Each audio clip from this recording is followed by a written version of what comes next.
Pinanood ko ulit ang mga vlogs nila, yung kinanta ni Kramer, naaahon tayo, nagkatotoo. Mabait kasi mag-jowa na to. Aahon tayo, susulong tayo.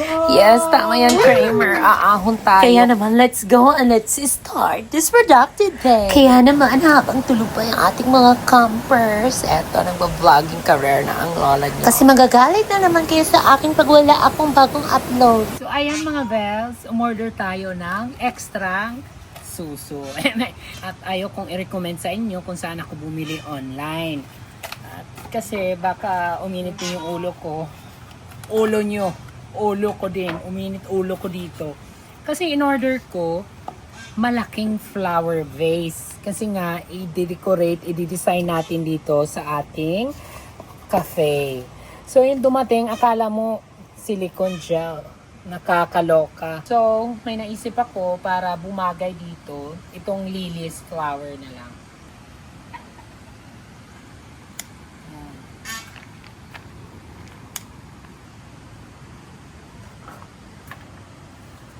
Yon! O yan, bagay siya. Ang ganda, bagay. Palagyan natin ng tubig. Dito na tayo kukuha sa pan.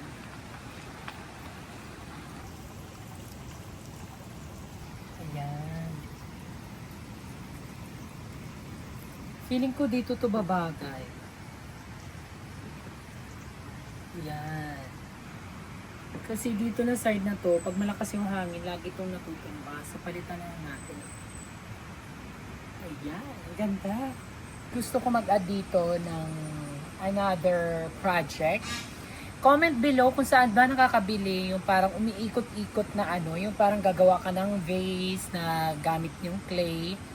Kasi parang gusto ko siyang madagdagan yung skills ko. Wow, may skills. Yung bongga dito sa amin, Vev, kasi fresh mo lang makukuha yung mga pang-decoration nating mga plants for our center table. Ayan. Dito.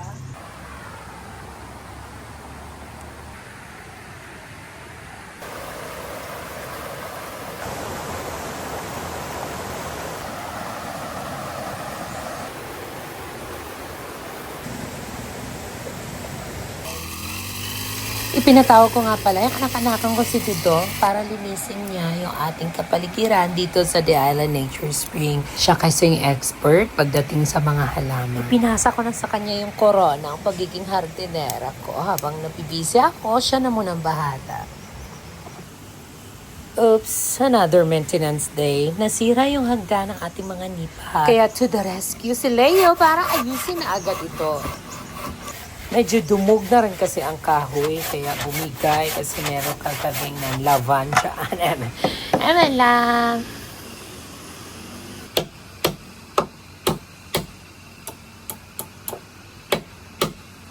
At sa wakas, nadiskartihan din.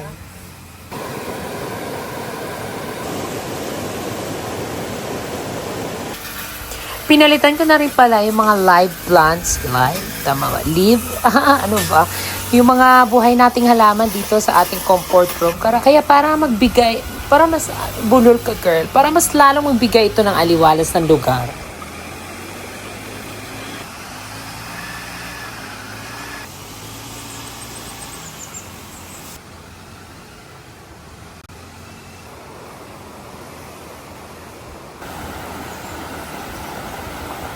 At nung nagising na yung ating mga campers, pinasimulan ko na agad kay Maymay mag-grass cutter kasi yung ibang part ng The Island Nature Spring, imasukal na yun.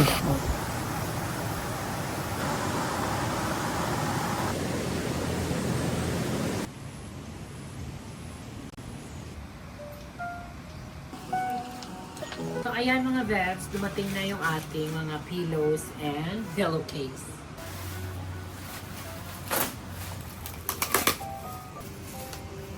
Maglalagay tayo ngayon ng mga true pillows.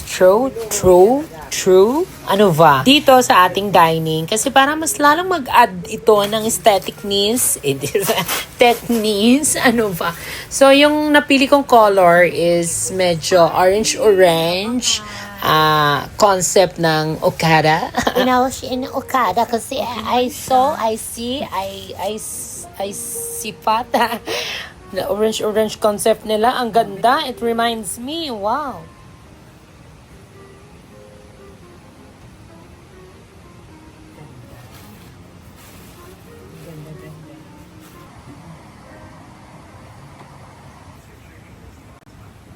Ganda. Parang homey na siya. Ay! Mustay! Tabi mo dong sa design ko. Itong bago ngayon. Ay! Ay, ang ganda. Ang ganda po. Dahil hindi naman kami ganun kabisi mag-accommodate ng aming mga campers, kaya pinapanatili namin malinis yung mga kagamitan. Pati na rin sa kapaligiran. Nakakatuwa nga kasi na-adapt na rin ng aming mga guests, mga returning guests. Nakiklean as you go sila. Tapos nahiya rin sila magtapon kung saan-saan kasi marami na rin tayong mga trash cans palibot. Aahon tayo. So, team song na ata natin ito, Kramer. I love the theme song. Babangon tayo. Susubo ako. So, ayun, hour-hour muna kami dyan kasi na-miss din namin yung isa't isa. I love it. I love the feeling. I feel so alive. Moment na sana. Panira lang to si Leo sa cross cutter. Charles lang. Okay, see you again.